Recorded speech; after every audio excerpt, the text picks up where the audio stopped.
This is a fan-generated show. If you would like to support us, please go to jamieglazov.com, and also don't forget to subscribe to our YouTube channel. All your support is greatly appreciated. Good evening. Welcome to the Jamie Glazov Moment. Tonight, where was the 60 Minutes Obama sex interview? Why Stormy Daniels gets an interview and why Larry Sinclair was ignored. Ladies and gentlemen, you're probably following it. You know, this whole Stormy Daniels thing. You know, this former porno star, or I don't know if she's still a porno star, I don't know. But, you know, she's making a lot of noise lately that she had had sex with Trump years back. And she was on 60 Minutes recently being interviewed by Anderson Cooper. And as always, the media and the left are making this huge deal out of it, and et cetera, et cetera. There's a lot of things to say about this. I was just thinking of one particular thing that leads to two or three things. There's a lot of things here. There's assumptions that kind of go unnoticed. You know, so during the Cooper interview and then afterwards, you know, she's got this theme where, you know, for several reasons, including these threats against her, these alleged threats against her, you know, she says that because of this and other reasons, you know, she had to stay quiet for now. She had to keep quiet until now. You know, until now she had to stay quiet. And, you know, I couldn't help from wondering, why do you have to speak? You had to stay quiet until now. But my question is, why do you have to talk at all? What are the assumptions here? Like, for instance, I would understand where, let's say in the case of Clinton, there were people saying that they were raped or molested or sexually harassed or sexually assaulted. Okay, I get it. Somebody hurt you. You should say something, yes. And if they're in positions of power, then it's understandable that you come out and say who this person was and what they did to you. I get all this.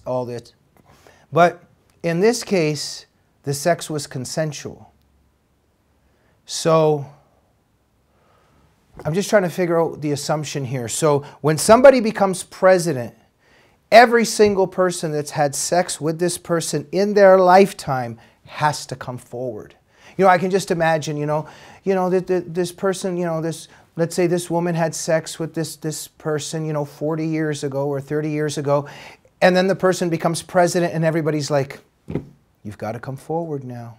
You've got to come forward now. They're president now. You've got to say something. I mean, this is so surreal and bizarre. What is the story here? And we know what the story is, of course, right?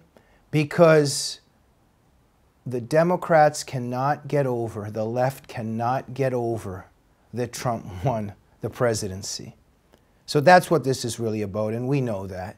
And so let's just think of the double standards here. So this former porno star gets this interview with 60 Minutes and Anderson Cooper. But I'm just wondering, let's say even in the case of Obama, all the rumors that were going around about him, and several of those rumors included this guy Larry Sinclair that says that he had homosexual relations with Obama back in 1999.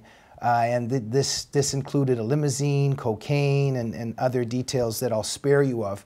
But you know, how many of you have heard of Larry Sinclair? I hardly even heard of him, and I don't know, maybe we shouldn't hear about him. But we now know about Stormy Daniels. So I'm just wondering, where was the, Larry Sinclair said he had homosexual relations with, contact and relations with Obama in 1999. Where was the 60 Minutes interview with Larry Sinclair? Where was the Anderson Cooper interview? Where was the CNN? Where was MSNBC? Where was the entire media looking into this Larry Sinclair story and all the other stories as well? Juanita Broderick, for instance, recently said, she never got a 60 Minutes interview. And, we know that she alleges that Clinton sexually assaulted her. Kathleen Wiley, Paula Jones. I don't remember CNN interviewing them. I don't remember a 60 Minutes interview.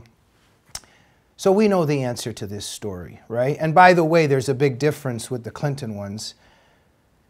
because that was actual alleged sexual assault and rape. So then you can imagine and understand why there would be an interview, right?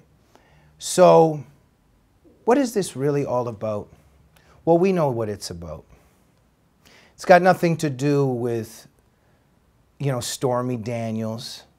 And, it's funny, I was thinking back in the day with Clinton and everything going on, people like Bill Maher were just laughing. Oh, everybody lies about sex. Oh, those Republicans, they're so prudish and hung up on sex.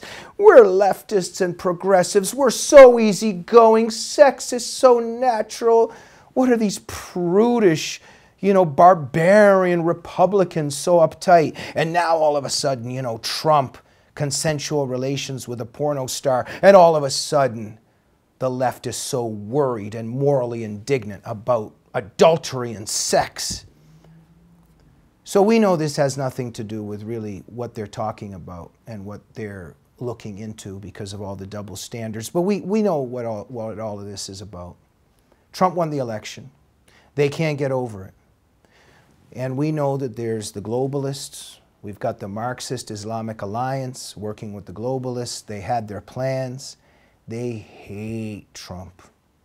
They had it all planned out, everything that they were going to do. And I mean, how frightening. I often think like, oh my God, what if Hillary had won that election? They had it all planned out. Everything was going to plan. The Islamic Leftist Alliance, the globalists, everything they're planning to do. And then the providential godsend comes to people that love freedom and want to spare and save Western civilization and want to protect the Judeo-Christian tradition. In comes President Trump. What a reprieve. I don't know if it's a brief reprieve, but he's a providential godsend, and I see it as a gift from God. Even this recent Bolton appointment, I mean, can it get any better? I mean, McMaster, what a disaster. And now we really know what a good man Trump is by, all the things he's doing. Making Jerusalem, officially, supporting Jerusalem to be officially the capital of Israel. Then this Bolton appointment for National Security Advisor. Step after step, he's doing great things. And the globalists, the left, and the Islamic supremacists, they just can't handle it. He's in the way. They're furious. They're enraged. He's in the way of their destructive agenda to destroy freedom, to destroy liberty, to destroy America. Trump is in the way. And Anderson Cooper in 60 Minutes and the establishment media is following the orders. They've got to get him. So now all of a sudden they're really, really interested in a person's sexual relations, consensual relations with a porno star. Years and years ago, they're very concerned about this. After years of ridiculing and mocking Republicans and conservatives for being interested in such things. Donald Trump, thank you very much for all that you're doing. You're obviously doing something right because the evil forces are so angry trying to get you. At the Glazov Gang, we're behind you, and we will continue to unveil and expose this malicious war against our president and the malicious and horrendous, despicable double standards and dirty tactics that go along with their agenda against our wonderful president. We'll see you on the next Jamie Glazov Moment. Good night.